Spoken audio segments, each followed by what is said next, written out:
रुपए चुकाए हैं उसके अंदर यस बैंक का भी पैसा था। तो यहाँ पर पॉजिटिव संकेत यस बैंक के लिए भी आ रहे हैं।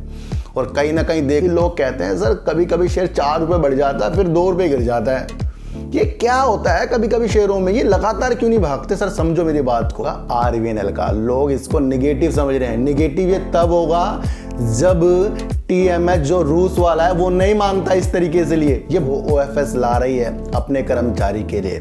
इस तरीके से वो अपनी 0.15% की हिस्सेदारी अपने कर्मचारी के लिए ला रही है। बाध्यकारी जो हस्ताक्षर हुए थे उस पर थोड़ा सा विघन लगता हुआ दिख रहा है, तो इसलिए आपको अब ये धुंधला हुआ शेयर आरवीएनएल गिरावट की ओर मिला। मैं आपको बता दूं, मेरे पास एक प्लाट है सर, इसके अंदर ना मैंने 30% का पैसा मिला है और बाकी 70% का पैसा किसी और ने मिलाया है। तो सबसे ज्यादा उसके अंदर हक किसका होगा सर? जिस तरीके से हम अपने प्रॉफिट की मंशा को बनाते हैं उससे पहले एक चीज समझ लो आप, एक चीज ये हमें समझ लेनी चाहिए, आर इंफ्रा 2000 करोड़ रुपए जुटाएगी, वो अपनी परिसंपत्तियों को बेचकर जुटा रही है। ये मुझे थोड़ा नेगेटिव लगा इसलिए मैंने अपने व्यू रखे हैं, ये मेरे व्यू हैं सर।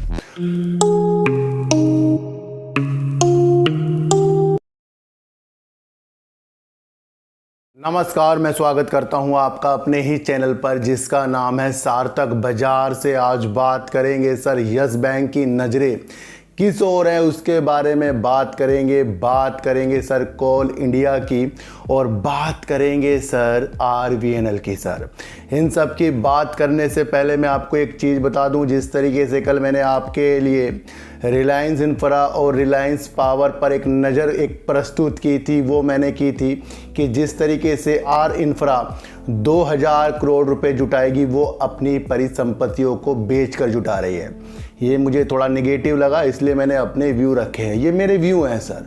और जैसे मेरे व्यू होते हैं ना सर, सच्चे होते हैं, जो चीज़ मुझे प्रतीत होती है मैं वो बता देता हूँ। किसी को समझ में आना या ना आना ये उनके ऊपर है सर, लेकिन अगर आप एक सच्चाई देखेंगे तो आपको समझ में आना चाहिए कि कल रिलायंस इंफ्रा पर एक बेस्ट वीडियो है और वो एक ऐसी चीज़ दर्शा रही है कि कहीं ना कहीं उनकी कुछ संपत्ति में से कुछ संपत्ति बिककर ही वो कर्जा उतारा जा रहा है, तो ये थोड़ा सा अलग हिसाब बन जाता है। और दूसरी तरफ आर पावर जिस तरीके से वर्दे पार्टनर से जो पैसे जुटा रहा है उसमें से उन्होंने काफ़ी बड़ा एक अपना कर्जा उतारा है, तो ये भी आपको समझ लेना चाहिए कि आने वाले दिनों में वो एक कंपनी अच्छी बन के उभरेगी।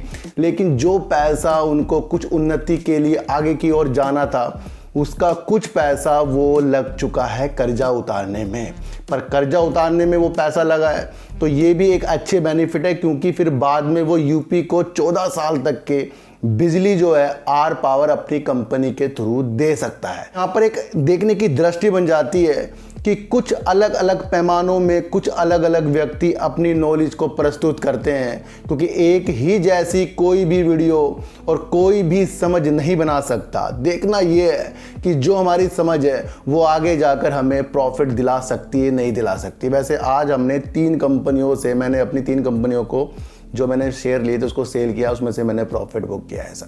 मैं आपको एक चीज़ बता दूं कि जिस तरीके से हम अपने प्रॉफिट की मंशा को बनाते हैं उससे पहले एक चीज़ समझ लो आप, एक चीज़ ये हमें समझ लेनी चाहिए कि हमें करना क्या है, हमें कितना प्रॉफिट के लिए धैर्य चाहिए। जब हम अपने प्रॉफिट की परसेंटेज खुद ही चूज़ कर लेते हैं, भाई किसी की 5 भी हो सकती है, 10% भी हो सकती है, 15 भी हो सकती है, 20 भी हो सकती है, 25 बड़ी मुश्किल से होगी, 30 भी हो सकती है। इस तरीके से जब बढ़ता जाता है ना ग्राफ, तो वहाँ पर हमारी धैर्य की शक्ति भी बढ़ती रहनी चाहिए। हम 50% 100% प्रॉफिट लेने वाले तब बनेंगे जब हमारे अंदर की एक परिकल्पना हमें ऐसे दर्शाएगी कि शेयर मार्केट में अगर गिरावट है ना तो उसके बाद फिर से उछाल आता है।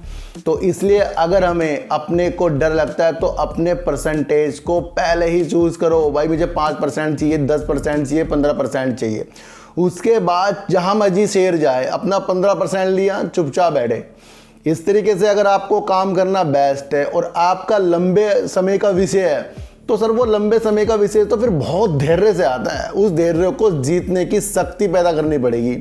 तो ये जो प्रॉफिट वाली मंशा है ना, ये आज डिसाइड कर लो हमें प्रॉफिट चाहिए कितना, जहां उतना प्रॉफिट आए निकल जाओ, फिर उसके बाद शेयर नीचे आए या शेयर ऊपर जाए उस पर विशेष तौर पर ध्यान केंद्रित चाहिए। काफ़ी लोग कहते हैं सर कभी कभी शेयर 4 रुपये बढ़ जाता है फिर 2 रुपये गिर जाता है, ये क्या होता है कभी कभी शेयरों में, ये लगातार क्यों नहीं भागते सर? समझो मेरी बात को, अगर कोई शेयर तेजी के संकेत के साथ ऊपर गया तो वहाँ पर जिनके पास शेयर थे उन्होंने ऊपर अपना सेल किया और कुछ ने अपना होल्ड किया।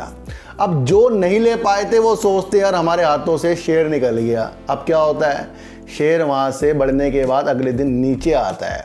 अब जो कुछ बचे थे उसमें से आधे भी निकल जाते हैं, उन्हें भाई शेयर और नीचे ना आ जाए, पर वहाँ पर फिर नई एंट्री होती है उनकी जो पहले चूक गए थे, भाई ये थोड़ा नीचे आ जाएगा ना मैं ले लूँगा, फिर वो उसके अंदर एंट्री करते हैं। तो शेयर ना अपने हिसाब से चलता है, किसी को उतारता है, किसी को बिठाता है, किसी को लंबे सपने दिखाता है, किसी को जल्दी में ही पैसा कमा कर दिखा देता है।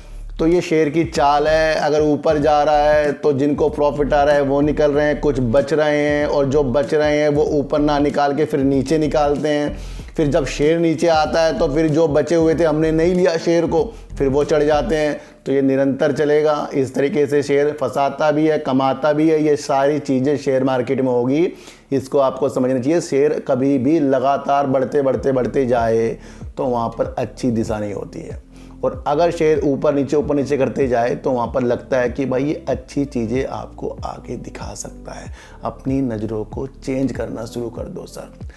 कोल इंडिया में से जिस तरीके से पहले सरकार ने अपनी हिस्सेदारी बेची और अब फिर से कोल इंडिया अपनी 0.15% की हिस्सेदारी अपने ही कर्मचारियों को बेचना चाह रहा है। वो बेचना चाह रहा है 226 रुपये 10 पैसे में, और अभी शेयर आपके लिए चल रहा है 227 रुपये 40 पैसे में, यानी कि 226 रुपये करीब में वो OFS ला रही है अपने कर्मचारी के लिए। इस तरीके से वो अपनी 0.15% की हिस्सेदारी अपने कर्मचारी के लिए ला रही है। जब इस तरीके का OFS अपने कर्मचारियों के लिए होता है तो यहाँ पर एक मजबूत कंपनी हो जाती है, क्योंकि जो भी कंपनी के एम्प्लॉयज़ इस तरीके से शेयरों को खरीदेंगे तो उनकी मंशा, उनको पता ही है कर्मचारियों को भाई कितनी पॉजिटिव संकेत के साथ कंपनी आगे बढ़ती है, तभी तो वो खरीदेंगे ना। तो यहाँ पर आपको देख लेना चाहिए कि कंपनी जो है OFS जो ला रही है अपने कर्मचारियों को लिए, और कर्मचारी जो इसके शेयर खरीदेंगे 226 रुपये 10 पैसे में खरीदेंगे, और 21 जून से यानी कल से चलेगा और 23 जून तक के वो खरीद सकते हैं। तो ये जो कंपनी है ना कोल इंडिया, ये अभी तो आपको नहीं समझ में आ रही है, पर जिस तरीके से ज़्यादा कोल का भंडार इनके पास है और अपनी हर एक सुविधा के लिए, कोयले से गैसीकरण की चीज़ों के लिए, अपनी परियोजनाओं के लिए जो कोल इंडिया वर्क कर रहा है, वो आने वाली दिशाओं में आपको बेस्ट देखने को मिलेगा। तो कोल इंडिया का आ रहा है OFS सिर्फ अपने कर्मचारियों के लिए। तो विशेष तौर पर ये लंबे समय के जो शेयर होते हैं इसको आपको समझना पड़ेगा। RVNL जिस तरीके से तेजी के संकेत दिखाए थे, वो कौन सी न्यूज़ थी जो इसको तेजी के पंख लगा कर गई थी सर? RVNL हो गया और TMH यानी कि रूस की एक कंपनी थी, दोनों ने मिलकर सबसे कम बोली लगाई थी। 200 वंदे भारत ट्रेन में से 120 ट्रेन बनाने के लिए बोली किसने लगाई थी? RVNL, और इसके जो एक सहयोगी थे रूस के TMH, उन्होंने ये लगाई थी। ये रूस की कंपनी थी, और इसके लिए मैंने आपको एक वीडियो बनाकर बताई थी कि मैंने कहा RVNL के चक्कर में भेल को मत भूल जाना, क्योंकि दूसरे नंबर पर भेल ही आ रहा है, जिसने टीडागढ़ के साथ एक पार्टनरशिप की है, और उसको भी 24,000 करोड़ रुपए का एक ऑर्डर जो है रेलवे की तरफ से वंदे भारत ट्रेन को बनाने के लिए मिला है। लेकिन वहाँ पर उन्होंने भेल ने एक चीज़ जताई थी, एक अच्छी चीज़ दिखाई थी कि वो पहले एक ऐसी कंपनी बन गई जो आपस में मिलकर, जो दोनों इंडिया कंपनी है, और वो दर्शा रही है जो आत्मनिर्भर जो हमारा देश चल रहा है उसको वो भेल ने दर्शाया है। यहाँ पर आपको दूसरी तरफ भेल के लिए चाहिए था। जिस तरीके से RVNL ने आपको पता है कि कम बोली लगाकर एक परियोजना जीतने वाली चीज़ों को दर्शाया है ना, तो वो सारी चीज़ों के ऊपर अभी भारतीय रेलवे के साथ जो अनुबंध था उस पर हस्ताक्षर नहीं हुए हैं। समझने वाली बात है, इसको समझ कर चलो आप कि RVNL जो है जिस तरीके से अपने सहयोगी जो रूस की कंपनी है उसके साथ उलझ रहा है। अब किस बात में उलझ रहा है? वो कह रहा है कि मुझे ज़्यादा से ज़्यादा हिस्सेदारी चाहिए जॉइंट वेंचर के तहत। यानी कि अभी जो TMH की जो सहायक कंपनी है MWM, उसके अंदर TMH की जो जॉइंट वेंचर है वो 70% का है और RVNL के पास है सर 25% की और 5% की अन्य के पास उसके अंदर हिस्सेदारी है। अब वो कह रहा है कि मुझे ज़्यादा हिस्सेदारी इसके अंदर चाहिए। तो यहाँ पर एक बाध्यकारी जो हस्ताक्षर हुए थे उस पर थोड़ा सा विघन लगता हुआ दिख रहा है। तो इसलिए आपको अब ये धुंधला हुआ शेयर RVNL गिरावट की ओर मिला है। मैं आपको बता दूं, देखो एक बात समझना, जिस चीज़ के लिए हम कह रहे थे कि ये वंदे भारत ट्रेन जो है रूस की कंपनी के साथ मिलकर बनाएगा, उसके अंदर अभी हिस्सेदारी के लिए प्रॉब्लम आ रही है कि इसको ज़्यादा चाहिए। कुछ लोगों को यहाँ पर एक चीज़ समझ लेनी चाहिए कि अगर TMH मान गया, यानी कि रूसी कंपनी अगर मान गई हाँ भाई चलो ज़्यादा हिस्सेदारी ले लो, तो यहाँ भला किसका होगा? यहाँ भला होगा RVNL का। लोग इसको निगेटिव समझ रहे हैं। निगेटिव ये तब होगा जब TMH जो रूस वाला है वो नहीं मानता इस तरीके से लिए। ये बातचीत हो रही है और बातचीत का निर्णय जब इसके अंदर से निकल कर आएगा, भाई जब तुम्हारी सैंड की हिस्सेदारी है, हम चलो ज़्यादा दे रहे हैं, ज़्यादा कर रहे हैं आपस में मिलकर, क्योंकि दोनों ही मिलकर बनाएंगे। तो यहाँ पर आपको ये चीज़ देख लेनी चाहिए कि यहाँ पर RVNL का पक्ष ना आगे जाकर मजबूत हो जाएगा। मान लो मेरे पास एक प्लाट है सर, इसके अंदर ना मैंने 30% का पैसा मिला है और बाकी 70% का पैसा किसी और ने मिलाया है, तो सबसे ज़्यादा उसके अंदर हक किसका होगा सर? होगा सर जिसके 70% की हिस्सेदारी होगी, उसकी बात ज़्यादा सुनी जाएगी। क्यों? उस पर ज़्यादा पैसा था, उसने ज़्यादा वर्क करेगा और 30% की मेरी हिस्सेदारी, मेरी बात भी समझी जाएगी। लेकिन आपको समझना है कि जिसका ज़्यादा हिस्सा होता है, मैंने एक चीज़ बताई थी कि रूस की कंपनी और इंडिया कंपनी, इनमें आपस में इस चीज़ों के लिए भाई ज़्यादा और कम के लिए कुछ प्रॉब्लम आ सकती है। ये मैंने वीडियो में बताया था आपको समझना है चीज़ को। और मैंने ये भी बताया था कि भेल और टीडागढ़ जो इंडियन कंपनी है ये आपस में मिलकर ही काम कर रहे हैं, तो यहाँ पर भी बेनिफिट भेल और टीडागढ़ को हो सकता है। ये मैंने आपको एक चीज़ दिशा दी थी। लेकिन जिस तरीके से यहाँ पर RVNL अपनी हिस्सेदारी बढ़ाने के लिए कर रहा है ना, ये एक रोचक तथ्य है सर। ये निगेटिव तो हो चुका है कि यहाँ पर अब वो नहीं मानेगा, लंबे समय चलेगा तो गिरावट के सिलसिले आपको RVNL में देखने को मिलेंगे। मैंने कहा ना कि हमारे हाथों से शेयर ना न्यूज़ बेस जाते हैं। अब यहाँ सबको ये निगेटिव लग रहा होगा, उन लोगों को भाई क्या होगा, जिस चीज़ के लिए इनको करा था वही तो आपस में उलझ रहे हैं। तो ये जब शेयर मार्केट है ना, जो अच्छी चीज़ें एकदम दिखती रहती है, बीच में से निगेटिव आता है, यही तख्ता पलटती हैं। तो इस न्यूज़ को मैं पॉजिटिव किस लिए देख रहा हूँ कि अगर RVNL को हिस्सेदारी जॉइंट वेंचर के तहत वो ज़्यादा हो जाए, तो यहाँ पर RVNL को फिर ज़्यादा भी तो चीज़ें मिलेगी। तो उस हक के लिए RVNL लड़ रहा है। लेकिन आपको एक चीज़ बताऊं कि जो TMH है ना, उसके पास ना रोलिंग स्टॉक बनाने और वंदे भारत जैसी बड़ी परियोजना बनाने के लिए, उसे क्रियान्वित करने के लिए एक अच्छा अनुभव है। ये आपको समझकर चलना पड़ेगा। और दोनों जॉइंट वेंचर इस काम को करने के लिए पूर्णतया अच्छे हैं, ये भी न्यूज़ में है। तो यहाँ पर अभी सिर्फ हिस्सेदारी वाली बात हो रही है, इसे निगेटिव ज़्यादा मत समझना। लेकिन ये जिस तरीके से आगे अगर बढ़ती गई तो निगेटिव होती जाएगी। फिर भी मुझे लग रहा है यहाँ पर RVNL जो है अभी थोड़ी गिरावट कर सकता है इस न्यूज़ से, क्योंकि भाई अगर ये आपस में इस तरीके से प्रॉब्लम आ रही है तो हर एक तथ्य को आपको समझ लेना चाहिए। तो यहाँ पर अब हिस्सेदारी के लिए RVNL TMH से बात कर रहा है। अब देखना ये है कि वो इन चीज़ों को मानेगा या नहीं मानेगा। मैं आपको एक चीज़ बता दूँ, अब बात करेंगे सर यस बैंक की। और यस बैंक की बात इसलिए भी करेंगे क्योंकि यस बैंक जो है ना, बड़ा खिलाड़ी बनने के लिए तैयार हो रहा है। बिल्कुल सर, मैं आपको एक चीज़ बताऊं कि जिस तरीके से ये अपने बैड लोन के लिए वर्क कर चुका है और जिस तरीके से इसके अंदर जो लॉकिंग पीरियड खुल गया, उसके बाद ज़्यादा गिरावट भी नहीं हुई है इसके अंदर, ये भी आपको समझकर चलना पड़ेगा। और जिस तरीके से ये 15, 16, 17 पर टहल रहा है, ये भी आपको समझकर चलना पड़ेगा। आपको एक बात समझ लेनी चाहिए कि अभी रिलायंस पावर ने जो 925 करोड़ रुपए चुकाए हैं, उसके अंदर यस बैंक का भी पैसा था। तो यहाँ पर पॉजिटिव संकेत यस बैंक के लिए भी आ रहे हैं। और कहीं ना कहीं देखने को मिला है कि यस बैंक अपनी लड़ाई जो है ना, पैसा वापस लाने के लिए बड़ी ईमानदारी से कर रहा है। पर आपको एक चीज़ मैं और बता दूं कि अगर यस बैंक की नज़रें उस चीज़ पर हो कि वो किसी कंपनियों का अधिग्रहण करना चाहे, तो वहाँ पर आपको कैसा लगेगा, एक बात मुझे बता दो। मेरा एक दोस्त है, वो जब भी बैंक के पास लोन लेने जाता है ना, सरकारी बैंक हो गए, प्राइवेट बैंक हो गए, उसे लोन ही नहीं मिलता। या तो ये कागज लाओ, ये प्रॉब्लम हो गई, कैसे दोगे, वो करोगे, ये करोगे। उसे लोन नहीं मिलता। वो मेरे पास आया, उसने मेरे से पूछा कि मुझे भाई पैसों की ज़रूरत है, मैं कहाँ से पैसे लूँ। तो मैंने बताया भैया तो पेटीएम या फिर इस तरीके से जो स्मॉल जो बैंक होते हैं, यानी बैंक की तरह ही वो वर्क करते हैं, ऋण देते हैं। जैसे आपने देखने को भी मिला कि इस तरह की वित्तीय संस्थान होती है। मैंने कहा उनके पास जाओ और लोन ले लो, और वाकई उन्हें वहाँ से लोन मिल गया। ये मैं कहानी क्यों बता रहा हूँ आपको, ऐसी कोई बात नहीं, लेकिन एक कहानी समझाई मैंने आपको। तो यस बैंक की जो नज़रें हैं ना, वित्त वर्ष 2024 में माइक्रो फाइनेंस कंपनियों का अधिग्रहण पर लग गई है, और वो 2 से 3 महीने इस तरीके से परिसंपत्तियों को खरीदने के लिए कहीं ना कहीं अपनी उज्ज्वलता को देख रहा है। बहुत बड़ी न्यूज़ बता रहा हूं मैं आपको ये वाली। क्यों देख रहा है?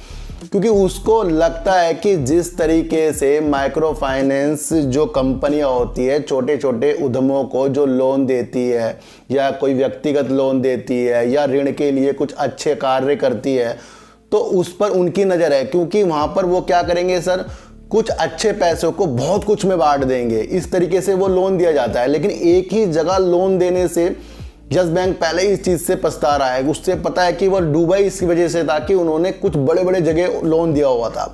तो इस समस्या को दूर करने के लिए हमारे सीईओ और एमडी जो प्रशांत कुमार जी हैं, उनकी नजरें लग गई है माइक्रो फाइनेंस कंपनियों में। माइक्रो फाइनेंस कंपनियां वो होती हैं जो मूल रूप से वित्तीय संस्थान होते हैं, जो छोटे छोटे स्मॉल बैंक होते हैं, उसके अंदर ऋण जो मिल जाता है, वो कंपनियां होती हैं जो छोटे छोटे लोन देते हैं। तो उनको पता है कि इस तरीके से पोर्टफोलियो वो अपना बढ़ाने जा रहे हैं। ये एक बहुत ही पॉजिटिव न्यूज़ निकल कर आ रही है। अगर इस तरीके का काम यस बैंक करे और फिर कंपनी का अधिग्रहण करके करे, तो यस बैंक का दायरा कितना बढ़ जाएगा, ये मैं आपसे पूछना चाहता हूँ।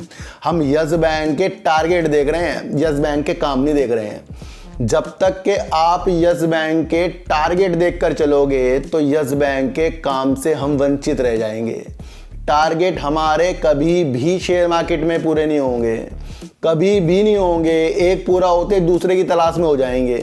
लेकिन अगर आपने कंपनियों के कार्य को समझा, वो आपको बहुत दूर तक के ले जाएंगे।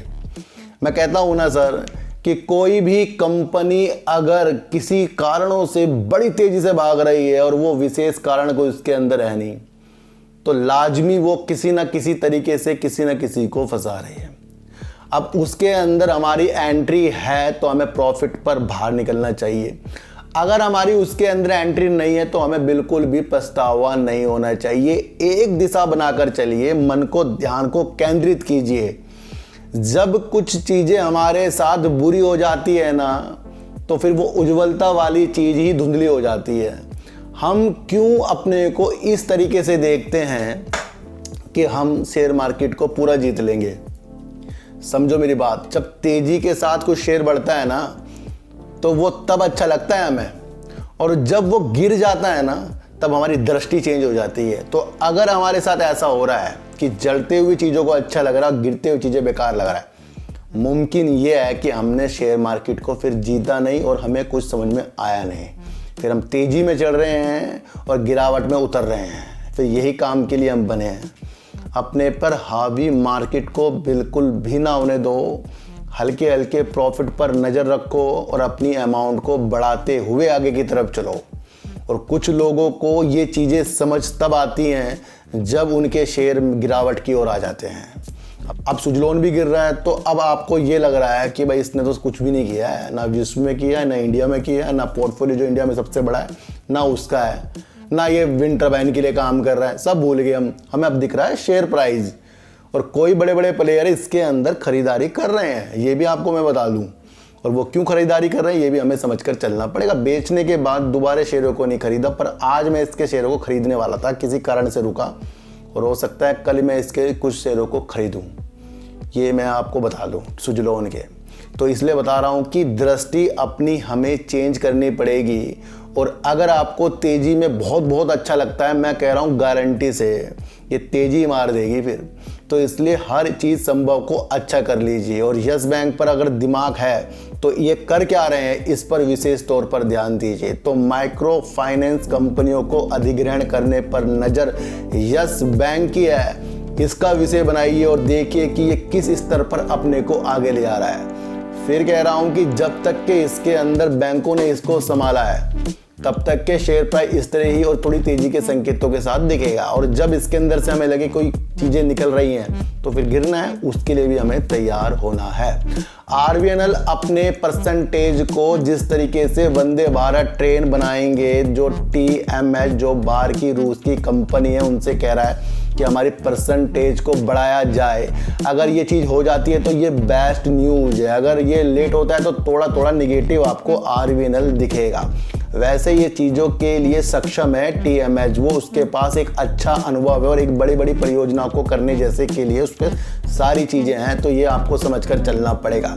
और दूसरी तरफ जो इंडिया की दोनों कंपनी टीडागढ़ और BHEL है, तो उसको भी एक अच्छा खासा ऑर्डर रेलवे के लिए वंदे भारत ट्रेन से मिला है। और आरबीएनएल जो है जिस तरीके से कंसोर्टियम के साथ ये काम करेंगे उसमें अभी भारतीय रेलवे से जो भी अनुबंध होते हैं उस पर अभी हस्ताक्षर नहीं हुए, ये भी आपको समझकर चलना पड़ेगा। तो तेजी को भूलो और अच्छी चीज़ों को आपको समझकर चलना पड़ेगा। और कोल इंडिया अपने कर्मचारियों के लिए ला रहा है OFS, अब इसके तौर पर आपको देखना है कंपनी है मजबूत, ये भी आपको समझकर चलना पड़ेगा। तो चिट को हटा दीजिए, गाय को रोटी दीजिए और अपने बच्चों को ज़्यादा से ज़्यादा प्यार कीजिए, क्योंकि बच्चे ही आपकी मासूमियत से किस्मत पलटेंगे। तो फिर मिलेंगे आपसे नई वीडियो के साथ, जब तक के लिए नमस्कार।